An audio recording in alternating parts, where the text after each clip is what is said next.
What's up, homies? This is a LeBron James jersey in hopes that the lockout finally ends tonight or by Monday.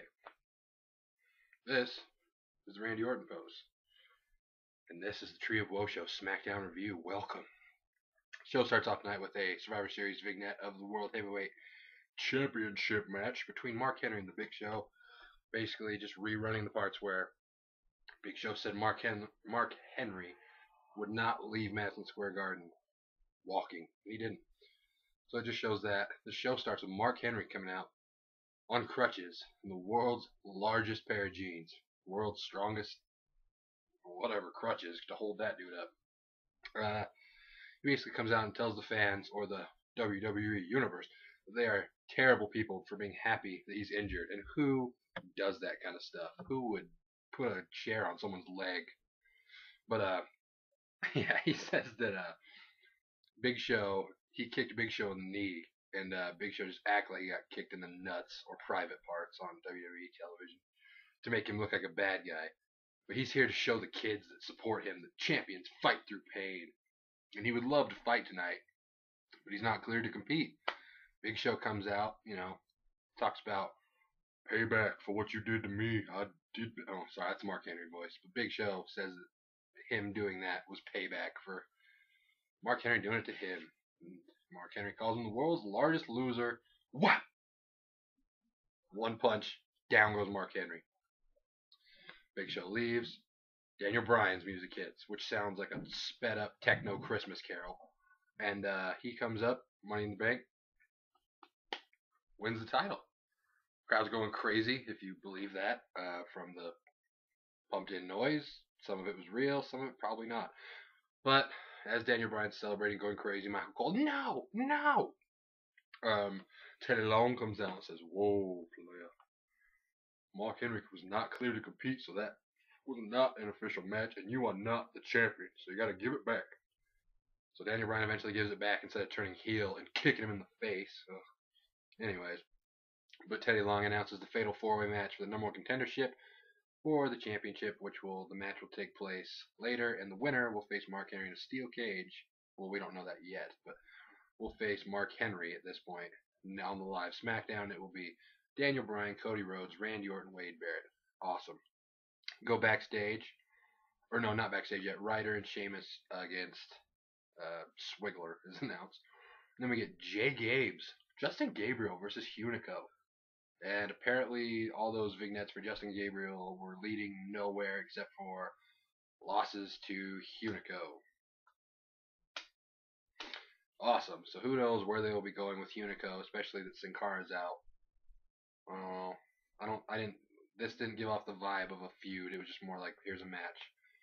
But you never know. Hunico wins by Swanton Bomb looking thing. I don't know what he's calling it, but I don't even guess because it'll probably come off racist. I don't want to make any racist remarks on what his move's called because I really don't know. And then we come to the Divas match, which we're all looking forward to, with Alicia Fox on commentary talking about she beat Booker T in golf, which is always important. And then we get Beth Natalya versus AJ and Caitlyn. And Natalya makes AJ tap to the sharpshooter, and Caitlyn dips out. So if you're craving Divas storylines, here they are. Caitlyn leaves, but then, as they're holding AJ down, crying or whatever, to that very extended sharpshooter, but then Alicia Fox comes in, high heels and all, and that was enough for the Divas of Destruction to say, hey, that's our bad, and dip out. So yeah. And then we get the Kane return promo again. Well, who could it be? Because the announcers don't seem to know. It's Kane. Let's be realistic. Then we get Teddy Long backstage. I was jumping the gun. He talks about how SmackDown will be live on Tuesday, hosted by Mick Foley. And then Oksana comes in. And then just as she comes in, or Mark Henry comes in, lights go back to normal. Oksana dips out. Mark Henry's, why are you picking on me? Do I look like a game? Why are you playing me like one? And Teddy Long's like, whoa, I made everything right. It's fine. And Mark Henry just keeps thinking that Teddy Long's out to get him, and Teddy Long's trying to defend himself like, no.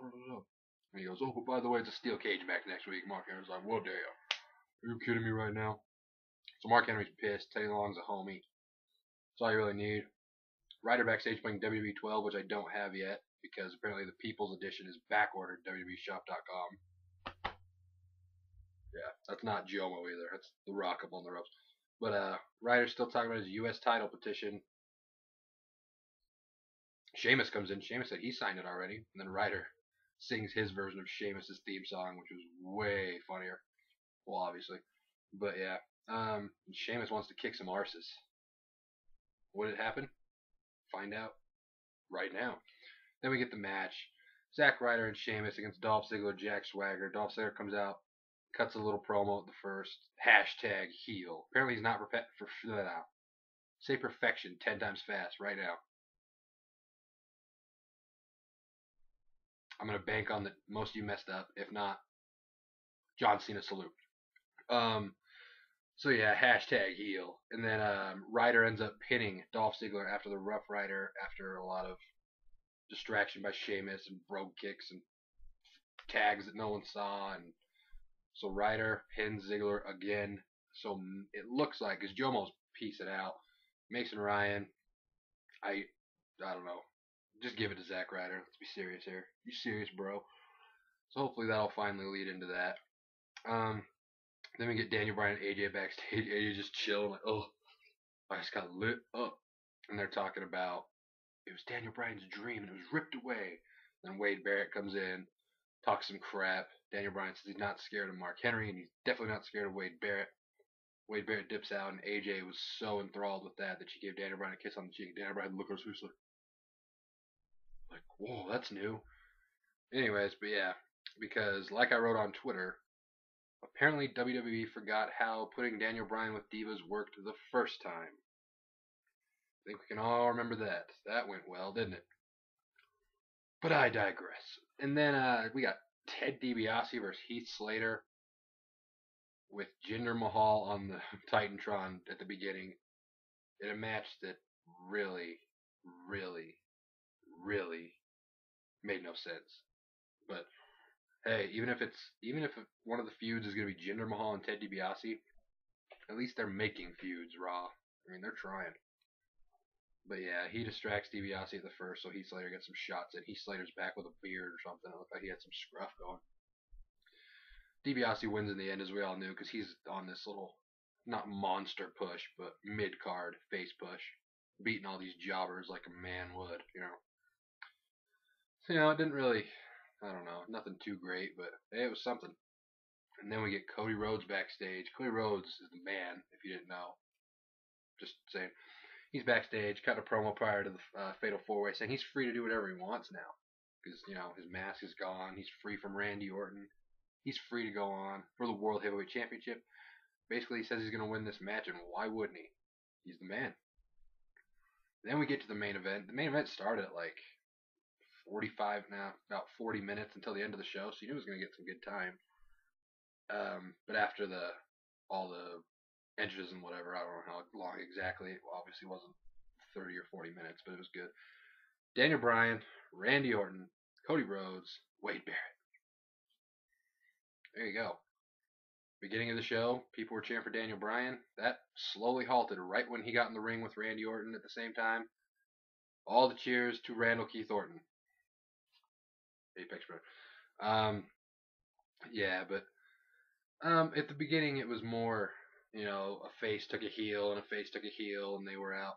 Cody and Daniel Bryan were outside the ring to start, I think. Oh, I don't know, I think so. And then Wade and Randy were in the ring to begin the match, and then they all kind of kept coming in and intertwining, and then right as Daniel Bryan and Randy Orton get in the ring together, and the Randy chants start, we go to commercial. Apparently we're not allowed to see faces in the ring together, so good call, Smackdown. The end of this came, Randy Orton he hit Daniel Bryan with the DDT through the ropes, and he was setting it up to go get the finish. Wade Barrett pulls him out. Cody goes in.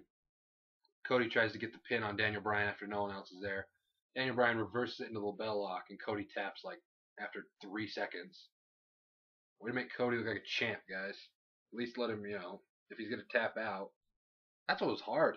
I mean, Daniel Bryan was the least like pushed guy at this point. I mean, because it was gonna Wade Barrett. He's been winning all the time. Cody Rhodes has been doing good lately. Orton's always gonna be up there. So it was like they wanted Daniel Bryan to win, obviously, but who was he gonna make tap? So I guess take what you can get. But whatever. I guess this is their last effort to make him look credible. Just make him win this match. Whatever. No one will care. So it doesn't really make sense, but whatever. So he gets his match. He already has the briefcase, but now he gets a real match on Tuesday. So now if he wins the title, he can cash in Money in the Bank on himself and win, and then get his rematch clause against himself and win, and just keep doing rematches. And Daniel Bryan's going to be the champ for the rest of time. That's what I think is going to happen. I don't know about you. But after the match, Rhodes starts beating up Daniel Bryan. Orton makes a save RKO because you can't have a SmackDown without an RKO. He can lose, but he can't not hit an RKO. That ended the show. It's just pretty good stuff. A lot of it was entertaining. The Daniel Bryan cash in, if you didn't read the spoilers, people were, that was a shock for people. And then when it was reversed, people were all pissed on Twitter or whatever. But at least it was something different. Even if you read the spoilers, it's still cool to see. Like, even if you know how it was ended, it's just like that moment where Money in the Bank comes out. It always is cool. And then Justin Gabriel was on TV. Woohoo! Yeah, boy. Alicia Fox scares people off in heels. Hashtag heels. Ryder and Ziggler. I like that feud. Ryder and Ziggler, those guys are pretty good. Dolph Ziggler's securely in the Fave 5, which is really 6 guys. Because if Booker T can have 15 or 30, I can have 6 in the Fave 5. It makes sense to me. DiBiase, Heath Slater. Another jobber to have DiBiase win. Why not? And then the Fatal 4-Way is pretty good. I like a lot of those guys. Like most of those guys. I don't hate Daniel Bryan, but I definitely like the other 3 more than him. But, it doesn't make sense that he won, but I'm not mad. You got to make him start looking good at some point. So, why not? Worth a try, right? So, yeah, this was it. Subscribe up here. Like right here. Or over there. So it's somewhere. It's over that way. Comment down here. Tell me your thoughts. If you didn't watch the spoilers, what was your reaction of Daniel Bryan winning it first before you knew it wasn't going to work out? What were your thoughts afterwards? What were your overall thoughts on the show? And tell me what you think is going to be looking like for TLC. So that's it. Here's the pose. Gotta end with it. Word up to the NBA lockout. Shout out to all our subscribers. Jake's chilling, not eating pizza because I eat the pizza. I stay at the pizza. Shout out Papa John's. That's all for tonight, folks. See you on Monday and then Tuesday and then probably a Q&A if we get enough questions, so keep asking questions. John Cena salute. Rise above ham. We want turkey for Thanksgiving. I'm out.